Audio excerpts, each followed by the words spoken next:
a Lutheran pastor in Omaha, Nebraska, a very conservative part of the country. They were given 2, sessions of psilocybin. He had what he called something of a crisis of faith, and he overcame it. But initially, the crisis was, how can I go back and just preach the same doctrine and dogma that I preached before when I've seen this much bigger vision of the divine? And so he's found a way to, integrate that into his ministry. Don, Luke, welcome to the Maps Canada podcast. Thank you. Thank you. Glad to have you here. Hey, great to speak with you. Don Lattin is a veteran religion journalist and author of several books on psychedelics, including the Harvard Psychedelic Club, I have it over in the shot over there, and his latest book, God on Psychedelics. Very fascinating book. So he's a speaker here at Psychedelic Science 2023 conference that we're at, the world's biggest ever conference on psychedelics. It was up to around 12,000 attendees. Yeah, which incredible. Is crazy. You've been closely following the psychedelic movement forever. For a long time. Not quite forever, but almost. Yeah. For a long time. And so I'm looking forward to your valuable perspective on the scene, especially now that the Renaissance is really ramping up these days. Rick Doblin, in his opening address, mentioned some cultural inflection points, including the number of research that's happening. It's like, right now, it's like 3 times the peak in the 60s, the number of papers published per year. So, things are really growing. Yeah. Yeah. First off, how are you doing? How's the conference been for you? Well, you're right. It is a bit overwhelming. I mean, just the crowds and the energy, but there is a really nice feeling. It's something about people in the psychedelic space. They tend to look you in the eye. There's more smiling. It's got a nice vibe, but there's also this kind of frantic running around, people trying to see everything. It's like a 12-ring circus. There's so many things going on at the same time, simultaneously. Yeah. So it's this weird mix of like serenity and people frantically running around. It's kind of cool to feel it. For sure. Yeah. I've been running around between doing interviews here in the booth and seeing talks and stuff, but yeah, it's been amazing. Yeah. How quickly you can connect with people. Yeah. Too. So, I just did a book signing at the bookstore, and I just had such a wonderful turnout with people, and people saying things like, I wrote a book called Distilled Spirits, which is partly a recovery memoir, and it's a story of Bill Wilson, the co-founder of AA, Aldous Huxley, everyone's known, and Gerald Hurd. Anyway, this woman came up and said, your book saved my life. It really helped me with my recovery from alcoholism. Wow. And something like that, when that happens, it's like, wow, this is why I'm doing this, Wow. It doesn't matter that it didn't maybe sell as many copies as I wanted, when it has an impact like that on people's lives. And so when I hear that, when I do signings, it really, it revives me. Wow. Yeah. Wow. Yeah. I feel that with some of our YouTube videos that might get less views, but one comment saying I discovered psychedelics and changed my life makes all the difference. Yeah. So, Yeah. wow. That's amazing. So on in your new book, God on Psychedelics, you report on a study that hasn't been put out yet. Right. On Christian clergy members who had psilocybin experiences through NYU-John Hopkins study, and Not just Christian, by the way. yes, Christian, Jewish, Muslim, yeah. which surprised me that there's some Orthodox and some very non-psychedelic oriented denominations. Yeah, well, it's not really representative in various ways, but they did have quite a mix. Yeah. And so they gave us preliminary results the other day, which was really exciting to see, since seeing that after reading the book and the what you shared from your research into the research. Mm-hmm. So what do you make of the results that you saw the other day here and overall? Well, actually, they haven't released the quantitative results yet. Yeah. All the numbers and the analysis like that. All they did yesterday was they told a few anecdotes, personal stories anonymously from some of the participants, which is very similar to what I did in this book. They've been trying to keep this kind of quiet until they release the study, but, I'm a journalist, and, I sort of sought out a few of the participants who agreed to talk. So last year I had some lengthy interviews with 3 or 4 of the clergy members, and it's very similar to the little tidbits they offered yesterday. It was a range of reactions that people had. These are people who were psychedelically naive. They'd never tripped before, but of course they were open to it because they volunteered for this study. They were given 2 sessions of psilocybin about a month apart, and the idea was to see how it affects both their personal life and their ministry, how they work with their congregations. And there was a real range of reactions. Actually, some people say it really revived their faith. Kind of mainline Protestant ministers, Episcopalians who were more kind of intellectual maybe in their faith, sort of felt like a bodily energy of the divine, maybe a Holy Spirit, which they would say, oh, that's for Pentecostals, that's not for, progressive, rational, intellectual Christians like us, but they felt that spirit. And it helped, it sort of made mundane kind of rituals, like holiday rituals they do every year, gave new meaning and spirit into that. On the other hand, there's a man I profile, a Lutheran pastor in Omaha, Nebraska, a very conservative part of the country. I mean, medical marijuana isn't even legal in Nebraska. He had what he called something of a crisis of faith, because he had this experience of God that was much bigger than he had imagined. He said he had kind of put God in this small box. And so the crisis was, and he overcame it, but initially the crisis was, how can I go back and just preach the same doctrine and dogma that I preached before when I've seen this much bigger, more open vision of the divine, and how can I... So one of the things he said was, he feels more like a chaplain than a pastor. In the chaplain, he's more interested in hearing what his congregants feel about God and the divine, rather than telling, this is what God teaches. More open-minded, which was beautiful. And so he's found a way to, integrate that into his ministry. So there's some really interesting stories coming out of this study, which, like you mentioned, has not been published yet. But, as a journalist who, can't wait and try to get the inside track on this, I did track some of these folks down and had some really revealing interviews with them. Yeah, for sure. Thank you. Yeah, and it was very interesting. They revealed that none of the clergy members dropped out of their role, of their job. They all maintained their role. Yeah, I mean, this Lutheran pastor that I mentioned, nothing really to do with the study, but what's happening in a lot of the mainline churches, like the Lutheran, Methodist, Episcopalian, they're losing members. Nothing to do with the psychedelic study, but there's a steep decline in attendance and affiliation. So his church actually, between the time I first interviewed him more than a year ago and now, actually shut down. Oh, wow. Nothing to do with the psychedelics, right. But it certainly didn't revive it.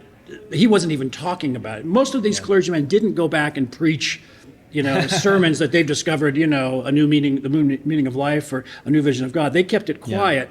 But he managed to get another appointment at another church himself. Right. But none of them sort of gave up ministry, at least so far. Because it's a problem with clergy burnout, especially in this climate. Of course, with COVID, that's really been hard on the churches, as a lot of aspects of society. But it's basically, I think a lot of these clergy members are kind of just interested in have new ways of envisioning the divine that's still within, that doesn't really conflict with the teachings of their church. And there's a little dance you have to play there. Yeah. And it was interesting that they mentioned, and it's very interesting that there's a steep, sharp decline.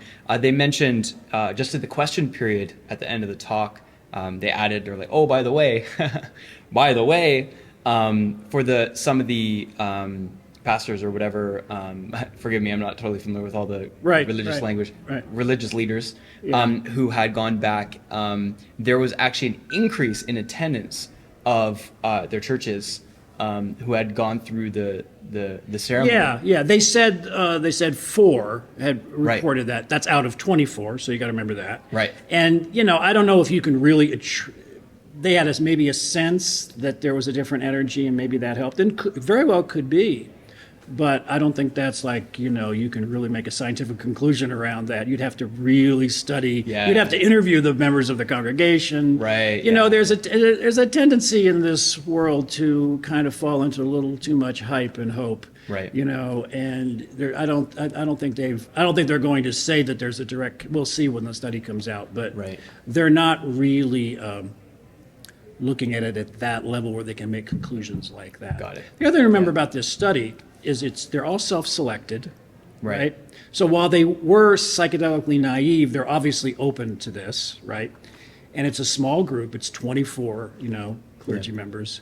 And and Roland Griffiths, the lead investigator, said that there is a problem with expectancy bias. These clergy members read stories about this study, including, I wrote probably the first story about this study happening back in 2015. Actually, Roland Griffiths asked me to write a story because they couldn't find any clergy. They were looking for, and I've been a religion writer for a long time. I have one foot in the psychedelic world and one foot in the kind of mainstream religious world. So I did do an article that Roland was doing a study. They were having trouble finding clergy. And so he talked about it. I sort of gave some of my opinions about what's going on. And the story was written for Religion News Service, but it popped up in various newspapers across the country and in this magazine, kind of a progressive Christian liberal magazine called Christian Century. Some of the participants, including Hunt Priest, read my article. That's how they heard about it. Yeah. So their ideas going into it were influenced by what I was saying and what I was quoting Roland as saying. So, expectancy bias is, I think, and a lot of people who will sort of dismiss this will point that out. And Roland admitted that's a factor, and we have to acknowledge that. Yeah. And it's not a representative survey, a representative sample of clergy at all. Yeah. It's more Christian in some ways, but probably fewer Catholics. They still had trouble attracting Roman Catholics. Yeah. So, and that's the largest religious denomination in the country is Roman Catholic. So, temper this with some reality, but the individual stories, I think those are what are interesting. I don't think they're going to be able to have any kind of quantitative conclusions about anything from this study, but the stories that people are telling me and that they tell in God and Psychedelics are really powerful and inspiring in some ways. Yeah. And he also, so I'm curious to ask also about sort of what is the hope, what is the hype? Yeah. And also to reflect that Roland also gave a very sort of strong warning on the risk of, what we could sum up as sort of detribalization. He spoke about the potential negative effects on culture on a larger scale if, say, a large percentage of, say, American Christians or Christian clergy members or other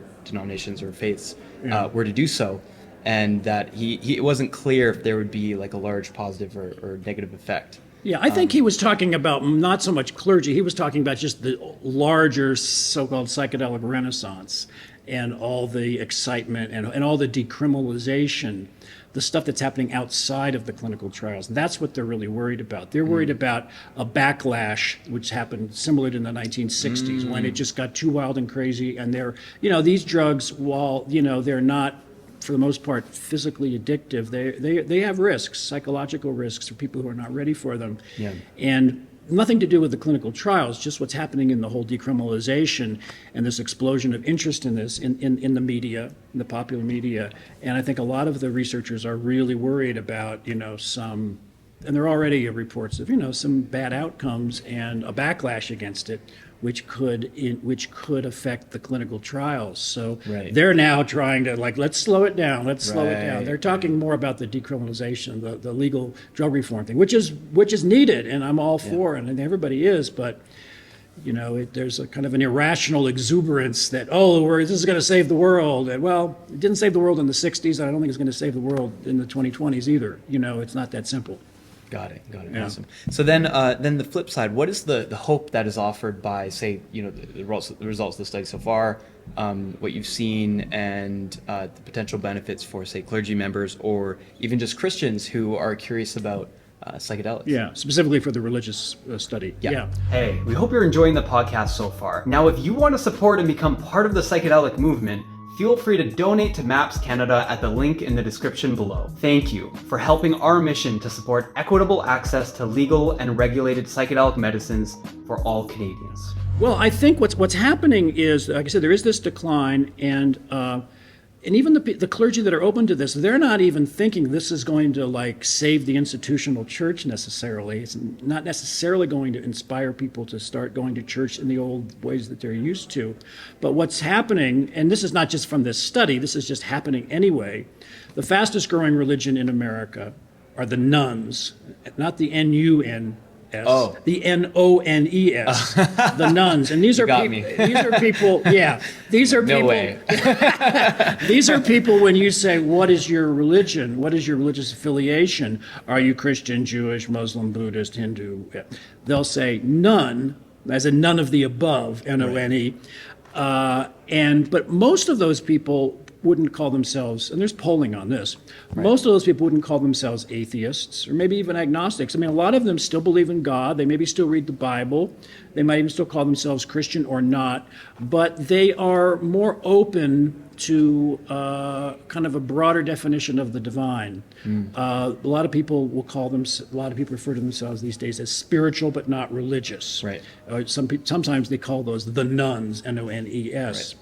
And so what's happening is that there are new kinds of forms of worship and community arising, small groups, and it can be like a meditation group, which may have a Christian or Jewish focus, but a meditation group, yoga, 12-step fellowships of people in recovery, which has a spiritual aspect, ecstatic dance, and yes, psychedelic churches and psychedelic fellowships. So there's this small group movement of people. I've heard the word being used, communities of discernment. Yeah. So these are, and in terms of the psychedelic scene, it's like people who are having these experiences on psychedelics. They want a group of people people use the word integrate, but also just to sort of discuss and talk about it and find new forms of community and fellowship and some really interesting stuff. So my book is not just, there's a couple chapters on the mainstream clergy, this avant-garde that are open to this. And it is an avant-garde. It's just the beginning. It's not sweeping America, believe me. You get that impression when you listen to some of the people here. It's not happening. It's the very beginning. Right. In a way, this book is like maybe 10 years ahead of its time because it's just started that. But at the same time, you have these underground, you can call them churches, fellowships, shamanic groups, all kinds of things that are now coming above ground because there's less threat of legal repercussions, whether states have changed the law or not. Cities across the country are trying to decriminalize certain psychedelics. So there's that. There's the underground coming above ground, and then there are the very beginnings of established clergy being at least open to talking about this, maybe having retreats when it's legal for people to go and explore psychedelics as part of their faith, whatever their faith is. Right, yeah. And funny thing, actually, thank you for sharing that. Yeah.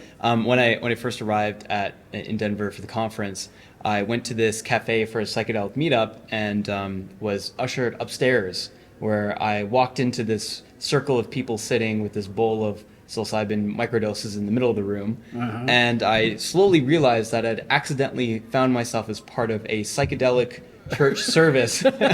Accidentally. Someone said, "Oh, there's this organization, come check out what we do." I'm like, "What do you do?" He's like, "Well, come experience it." And they're speaking about faith, and they're speaking about prayer. In sort of a psychedelic context. And I realized the service, it was great, and they took the sacrament, which was the microdose. And afterwards, I spoke with the person running it, and she was saying that they hadn't been at church, but they recently decided to become a church specifically to get the legal protections.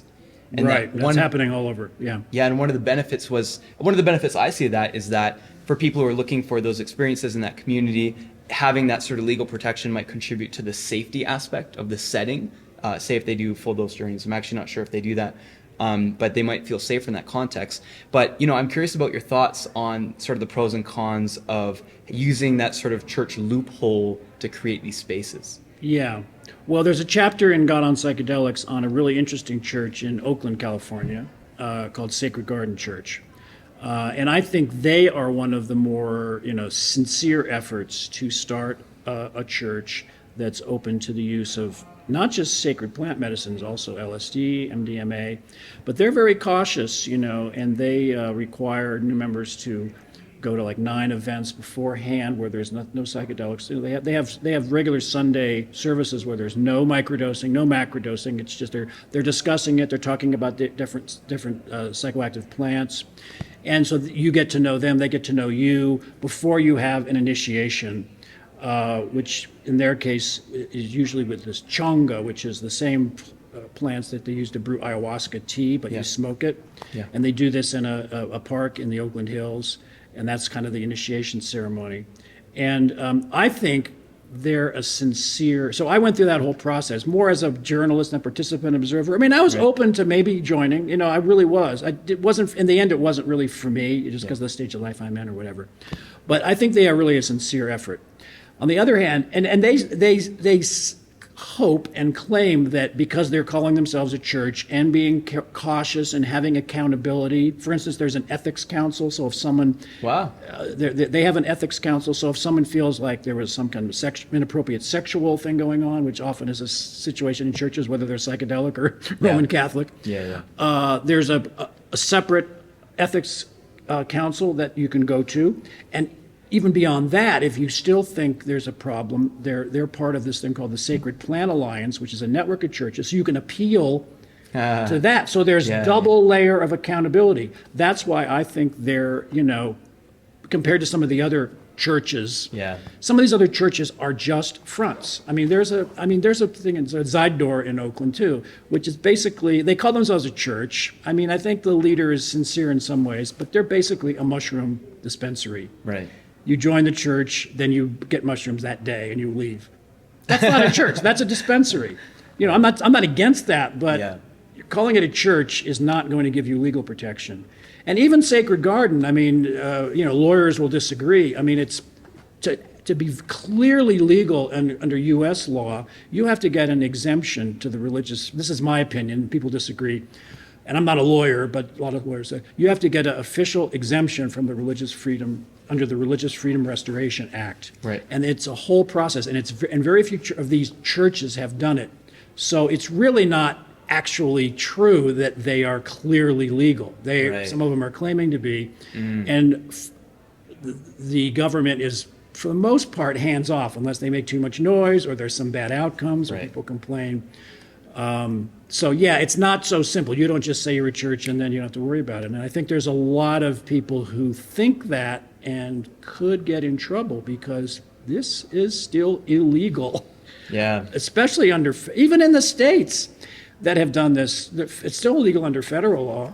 Yeah. I mean, marijuana is illegal under federal law, so that shows we're not in a post-prohibition era yet. People are acting like it. Yeah. But it hasn't happened yet. It's happened in little pockets. Yeah, and Oregon and Colorado being the first states. Yeah, and it's funny that sort of federal versus state thing, being Canadian, crossing the border, marijuana is legal in Washington, it's legal in Canada, but that little thin strip just across the border. It's called the federal government. Yeah. Super illegal, and, they casually even getting on an airplane. Yeah. Oh, yeah. I thought of that, Man. I still think of that. I mean, so I don't really actually do much of psychedelics and that much, but I do have these gummies, mostly CBD, but with a little THC, which I do use for sleeping. I don't get high at all on them. Yeah. I didn't bring them because it's technically, if I go through, security at the airport, I could get busted. I mean, it's very unlikely to happen, or they could take them. That's more likely to happen. So you have to be aware of that. Yeah. Going from state to state, like from Colorado, we were in Colorado now. Nebraska, like I mentioned, I think, is medical marijuana isn't legal in Nebraska. Yeah. So taking one gummy with any THC in it across the border into Nebraska, it's a felony. In Nebraska. Yeah. Right. Very scary. Yeah. Very scary. Yeah. Especially being Canadian in the border, like the consequences for us is like permanent banning, 5-year banning, things like that if you're caught with anything.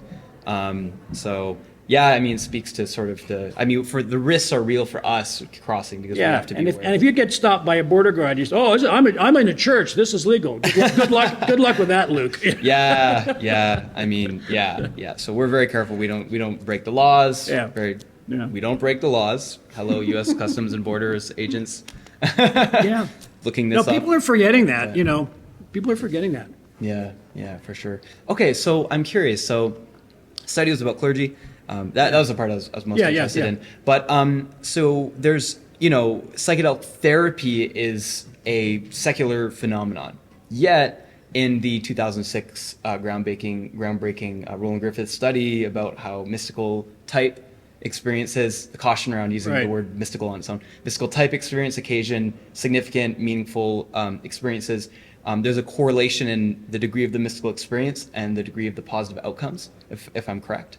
And so there's Yeah. clearly a spiritual dimension to these experiences, even in a therapeutic context. Oh, for So sure. What might the consequences be for Christians seeking the therapy when there's this spiritual element to it? Well, I think it's actually a much bigger question than what Christians think about it, or how it affects Yeah. Christians. I mean, just humans, I mean, maybe it's because I spent most of my career as a religion reporter for a newspaper, reporting on religion.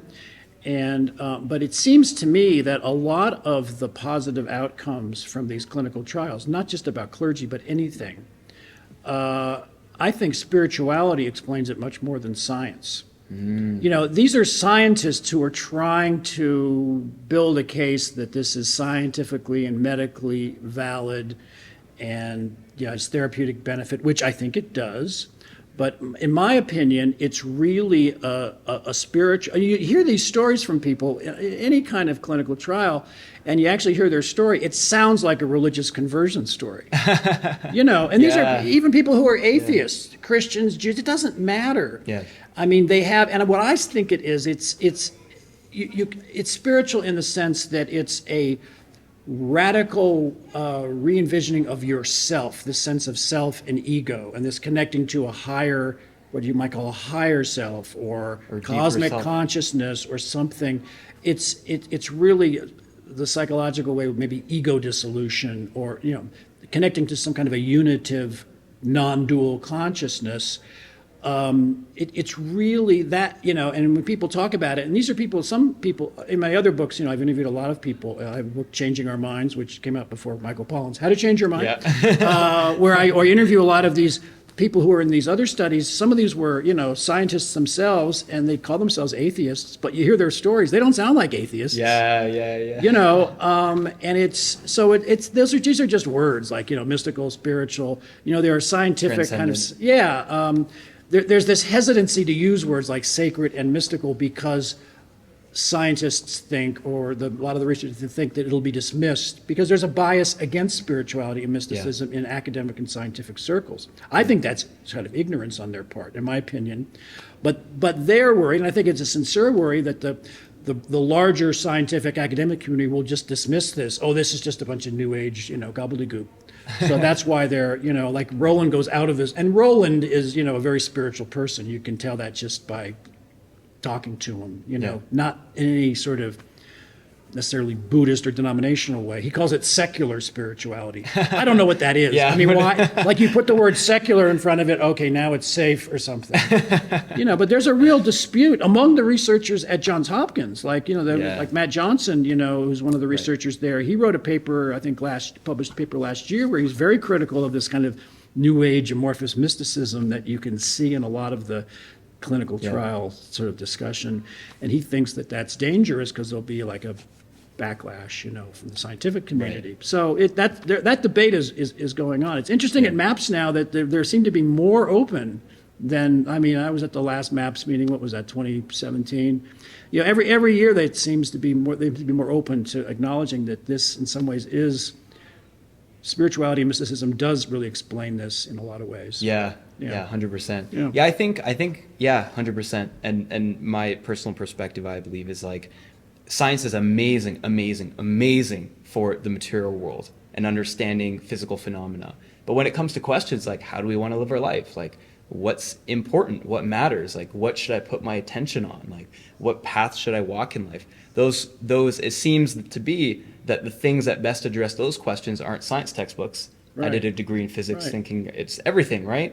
And then it didn't help me answer those questions. So I ended up finding spiritual literature that seemed to address them directly. Right, exactly. And that's why it's important to have, some kind of a roadmap maybe to interpret this. It could be Christian, it could be Jewish, it could be Buddhist, it could be anything. Yeah. For sure, yeah. Curious. Let's say 10 years from now, 15 years from now, there's been a more widespread use of psychedelics among the general population. We shared how it seems like people get a sense of this sort of spiritual dimension.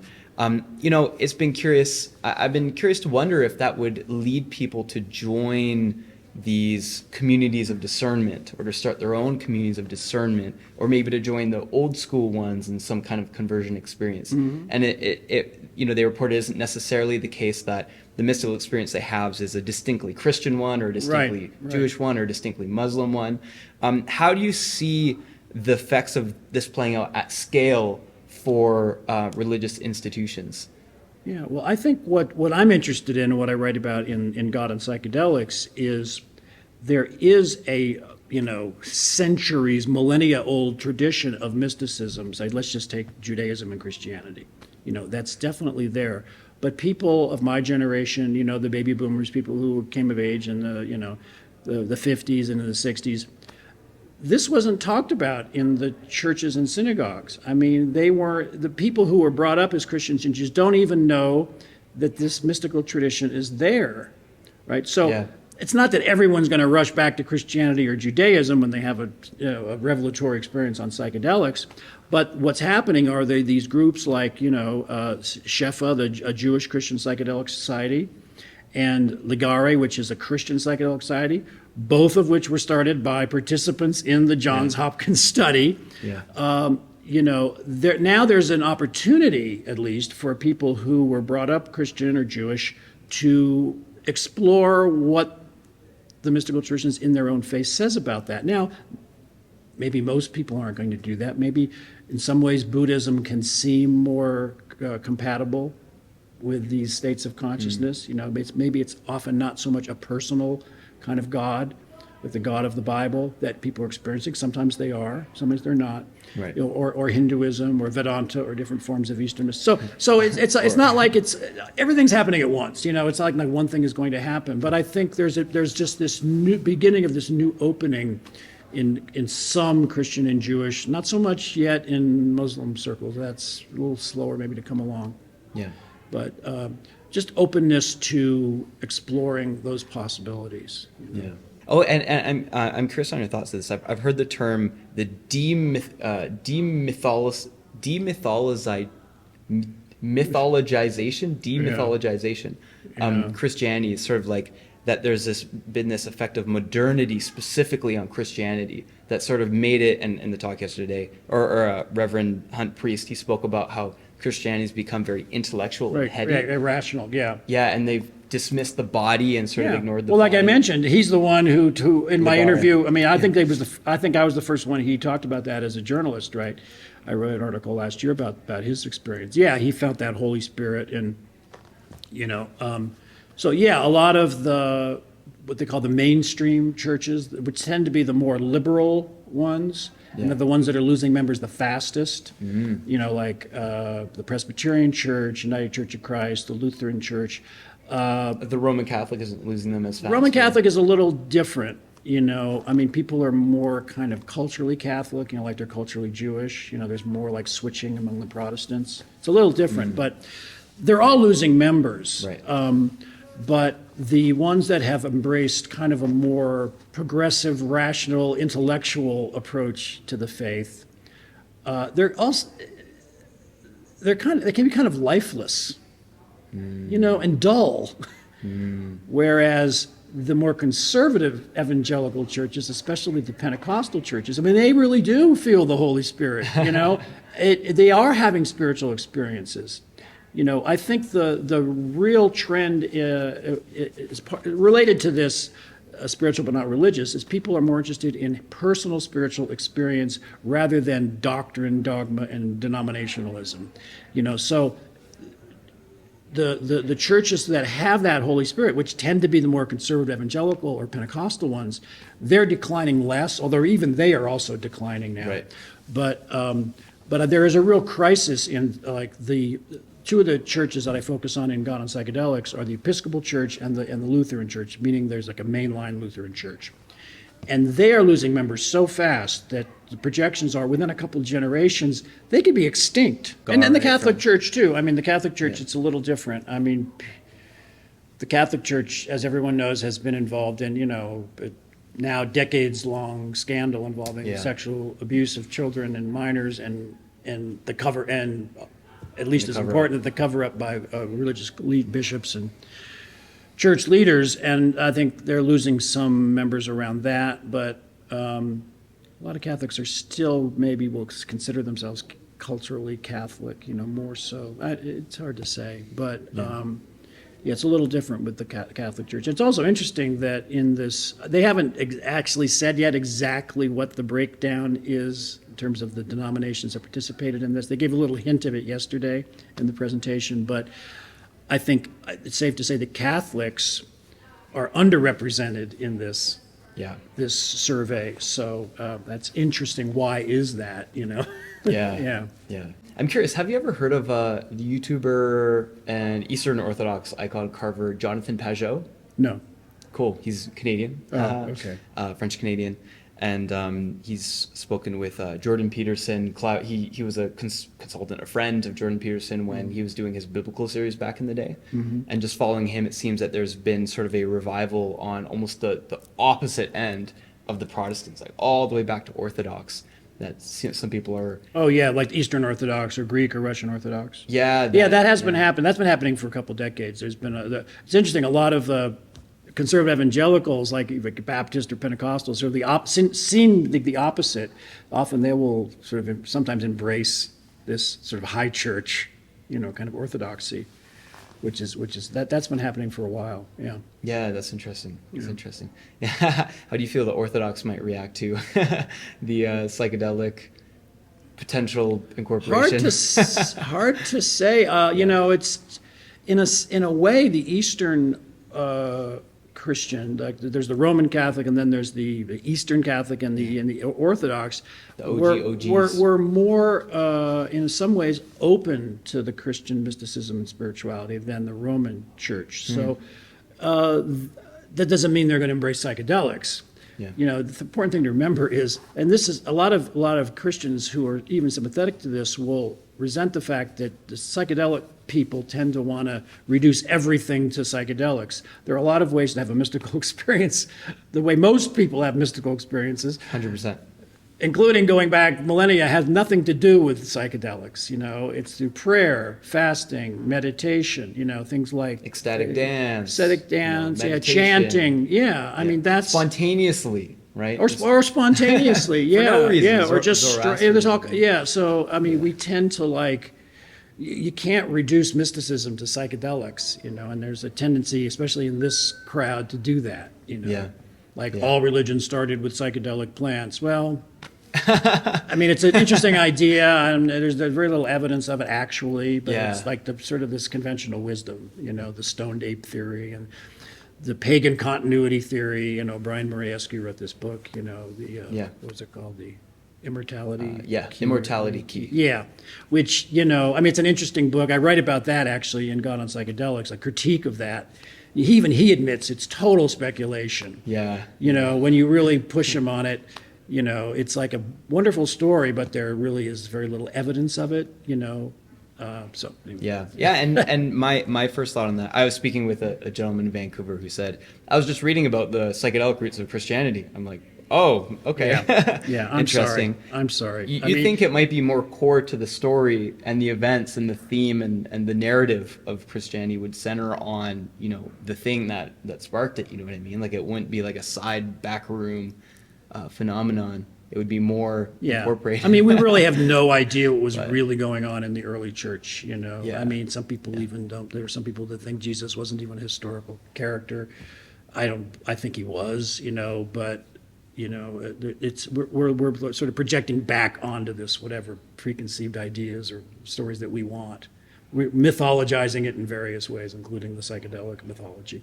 Yeah. We don't really know, but it's, there's very little evidence of it. It's true that the once the church became associated with the empire, they repressed all kinds of alternative forms of religion, mostly nothing to do with psychedelics, just mysticism in general.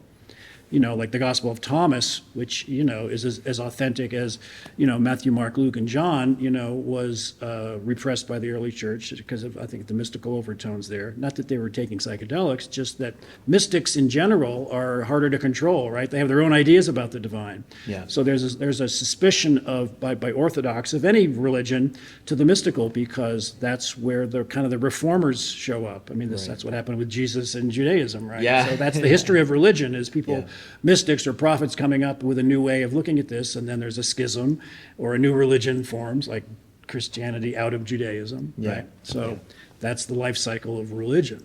Yeah. Yeah. Yeah. Yeah. And Psychedelics may play a little part of that somewhere along the line, but it doesn't really explain the whole thing. Yeah. 100%. Yeah. And there's sort of I don't know if this is necessarily the case, but the word revelation has a lot of connotation to it, right? The Book of Revelations and everything. And people have revelatory experiences, it seems, under psychedelics. And that, you could make a religion out of almost anything if you really wanted to. And well, we make a religion out of, materialism and capitalism and consumerism. Our temples are the shopping malls, which of course now dying because of COVID and the internet and everything. People are converting from consumerism to depression. Right. To COVID depression. Yeah. Yeah, it's interesting. And something that was very interesting was you spoke with Roland about sort of preconceived ideas that sort of sneak into the therapeutic context. Right. And that they call it expectancy bias. Yeah. Or suggestibility. It's very easy to plant an idea in someone's mind, even if you're not intending to. Yeah. And a lot of the critique of all these clinical trials is that that's happening a lot. And I think that does explain. I mean, people are actually having great therapeutic benefit. So it's like, what's the difference between intention and expectancy? Right? Everyone says, intention is important, but that's built into the idea of intention is I expect something to happen. Yeah. I'm, a wounded warrior, from the war in Iraq, and I'm trying to deal with my PTSD. Well, you've heard all these other people. It's helped them. You expect it to work, and it works, and it does work.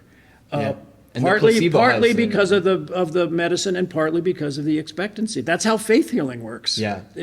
Forget about psychedelic faith healing. Yeah. Faith healing, and on the one hand, great. So what? Yeah. Placebo works. Yeah, placebo works. But if you're trying to prove scientifically to get some exclusive patent or deal on some drug, then you don't want to acknowledge that, right? Yeah.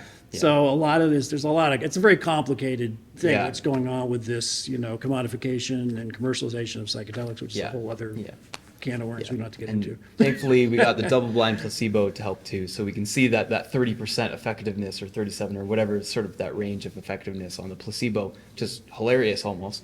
But that's great for them. They got those results. And if we use the word religion, sort of explode it and use it super broad to mean just like your sense of your relationship to the world, your understanding of yourself, the rituals that you have related to that, how that affects your cognition, how you even perceive things, how you categorize things, then certainly that's the word that reflects all that comes in when you do anything.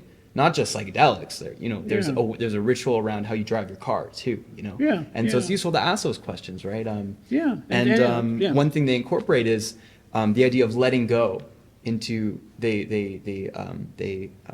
that's part of the protocol before people go into their psilocybin experiences. If you're afraid of something, let go or approach it with curiosity. Don't resist it. Don't run away from it. Or just surrender to it. Whatever. And that seems like which is a religious context too. Surrender to a power greater than themselves, right? I mean Islam is a surrender, right? That's what Islam means, and all religious traditions have that idea. Right. They didn't just come up with this in the psychedelic world. Right. And then imagine if before the psilocybin ceremony you spoke about what the word Islam means, surrender, right? Instead of saying letting go, right? Same concept, different packaging, different intention, different expectancy. It's funny the nuance there. And I believe I was listening to maybe as a podcast of yours or someone else speaking about that concept of letting go and where it came from. And it was someone on Roland's team who sort of brought it in, someone who had been very active in maybe the underground. I'm not 100% clear on Yeah. that. And they brought it in, but it was sort of this hazy background. They weren't sure where the concept of letting go is coming from, but it sort of emerged out of the general culture of psychedelia in the West. And so It there's actually, that sort like of, I said, you know, it actually emerges out of religion in general, surrendering. Yeah. Yeah. I've specifically heard the word letting go as being in sort of a New Age context, like that. Yeah, that but it's just particular that's just phrase. another word for describing what, like spiritual movements have talked about forever. Yeah. It's like it's basically a way to calm the self and the selfishness and the self-centeredness, the ego. I mean, this is what a lot of religions teach. They didn't just come up with this in the psychedelic counterculture. Yeah. So it's the same idea, in my opinion. Yeah. So I'm curious, you personally, you share about your experience with recovery and addiction, and that ketamine has been a very strong ally for you, very good medicine for you.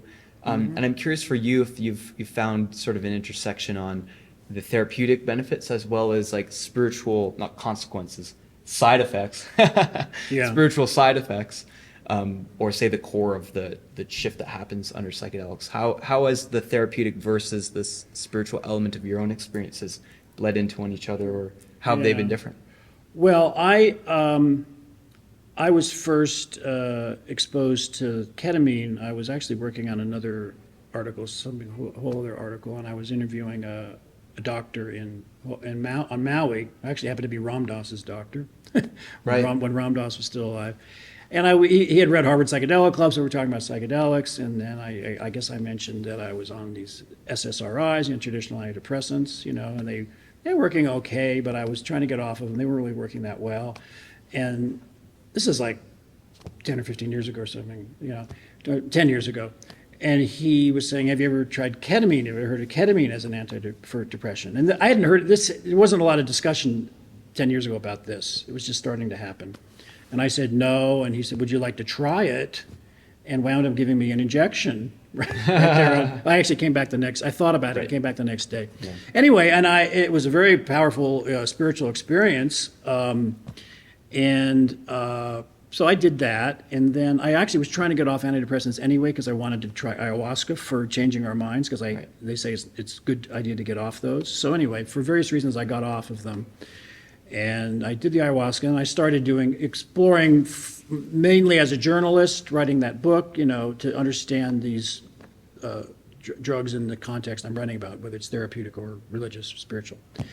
Anyway, so I came back, and then I discovered, the ketamine lozenges, which is a slightly gentler way to have the ketamine experience. And they're legal with a doctor's prescription. So I did get into, I call it a ketamine music meditation, where I, once every week or two, I will, put on my headset, my eye shades, the standard protocol with a playlist of music that has personal meaning for me, and have a little experience for about an hour.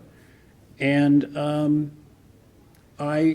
so the way I look at that now, it's partly therapeutic because it is helping me with my depression. It's temporary. That's the criticism of it.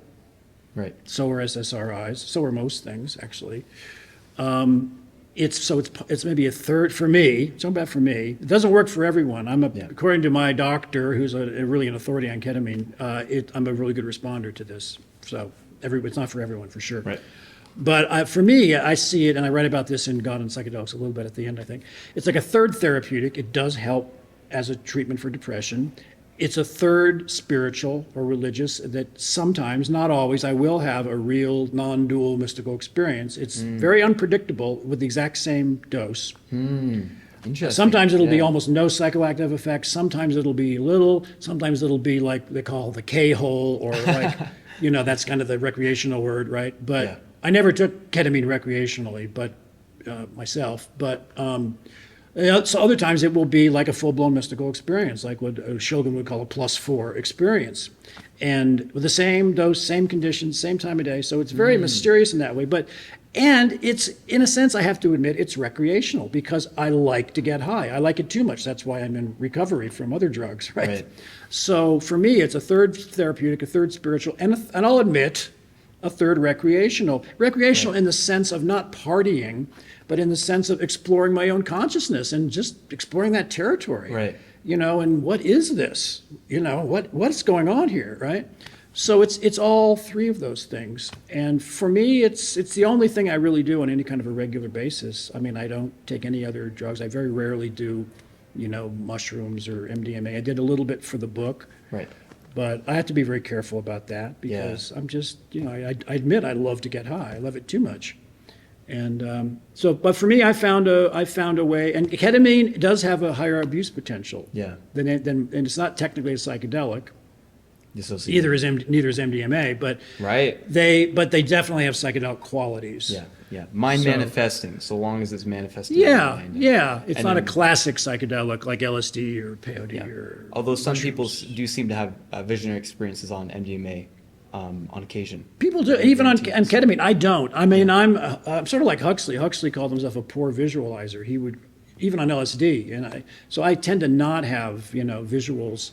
Right. Although sometimes like DMT, the chonga, when I smoked that with the Sacred Garden Church, that was definitely the visuals. But everyone's different, and then, like I say, even it's different from time to time when you explore this yourself. So Yeah.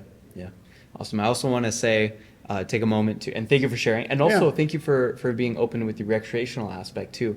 I think Rick Doblin, he uses the word celebratory use to distinguish from recreational. I guess I think I tried to explain. It's more recreational. I say that because I do like to get high. Yeah. So I like it, although occasionally I don't like it. It can be frightening. Yeah. Very rarely in my case, but there may be another word. It's not really celebratory. Be like more like a rave or a party or something. It's more like exploratory. Right. Might be a better word An than adventure, recreational. like a exploratory. Yeah. Exploratory. What is this thing we call consciousness? And as Roland pointed out, these scientists, they don't have a clue. They have all these brain scans and imaging, and most of that is just they overinterpret. These images, this imaging, I think. But they're that's why they have the research. They're trying to figure it out. Yeah. But I think ultimately it's sort of beyond figuring out in some ways. Have you heard of the research of John Vervaeke out of the University of Toronto in Canada? No, sorry. He's a cognitive scientist. I'm not really up to speed on the latest stuff, not just because it's Canada. Yeah. But the last few years I've been focusing more on the religious and spiritual side for this. For book. sure. But anyway. He redefines consciousness as relevance realization, and then talks about, because it's such a big word, consciousness. Yeah. And then relevance realization is something he dives into. Yeah, Could be yeah, interesting. that's interesting, yeah. And just want to plug the Canadians, so. Yeah. Oh, and also what I was saying is, I'll take a moment too to say, please subscribe to MAPS Canada YouTube channel, and if you'd like to support our mission of supporting equitable access and legal access to psychedelic medicines in Canada, please donate at the link below. And you can also find a link to Don Lattin's book and website on there. We'll throw that down there too. Thank you. So make sure to check that out. Don, is there anything else that you'd like to leave to a message to Canadians, specifically by chance, or generally for people who are maybe newer to exploring psychedelics? No, I think we've covered a lot of it. I mean, I think Canada has an interest, as you probably know, has a very interesting history early on with Humphrey Osmond and the work, and it was Humphrey Osmond who turned on Aldous Huxley. So was he the one that coined the term psychedelic? Yeah, Humphrey Osmond is sort of in conjunction with Huxley. The word in the 50s that was being used was psychomimetic, meaning it mimics psychosis. And that has kind of a negative connotation. So they were looking for a more neutral word. And so they were writing, there's a correspondence about this. They're suggesting possible words. And they would write a little poem or couplet, with it, and the famous letter is, Humphrey Osmond, writes to Huxley and says, "What about psychedelic?" And one of them, I forget which, maybe it was Humphrey Osmond, said, "To fathom hell or soar angelic, take a pinch of psychedelic," which was great because it shows there is a heaven and hell. It's not just all bunnies and bliss, right? Yeah. And so when they came up with that, they decided psychedelic, and it took a few years, but it became the go-to word. Now people don't like it because it has all this baggage about the Grateful Dead and the hippies and Leary and Ken Kesey, and people want to use entheogen. Yeah. Which is a kind of a loaded word because psychedelic just means mind manifesting. Yeah. But anyway, so you can more secular. So, there you go. We can thank the Canadians for the word. Yeah, right? There we go. All right. Canada officially coined the Hail term Canada. So. Yeah. Let's go. Who coined the term entheogen? Was that also in there? There's a debate about that. Somebody just because they're, in this book, there's a quote from Houston Smith from the 60s where he seems to use the word entheogen. I think Carl Ruck, another later researcher, says he came up with it. I don't really know, and it might be that Houston was writing later about rewrote a paper he had done and started using the word entheogen. It's unclear. Right. But yeah, it's a more recent word, and I don't like to, as a journalist, I don't like to use it because it implies that you think this is the divine. Where it's sort of like saying pro-life if you're against abortion rights. It's a loaded word. Right. Yeah. And so I definitely think these medicines or drugs can open us up to the divine. But to say that, but maybe not for everyone or not all the time. So the thing that's nice about psychedelic is it's kind of neutral, mind manifesting. It's like an earlier layer. It's like it's not always God containing necessarily, because some of your experiences are strictly sort of therapeutic, biological, biographical content, right? Stan Groff's, levels of the psyche. It's the biographical layer, perinatal, then transpersonal, and you don't necessarily get to the transpersonal in your holotropic breathwork or other any modality of spiritual good work, point. right? Yeah. So, all right. Awesome. Well, thank you very much. I think that's everything. Okay, Thank you, man. Don. Yeah, Awesome. enjoyed it. Thank you Enjoyed for the having me. conversation. Go subscribe.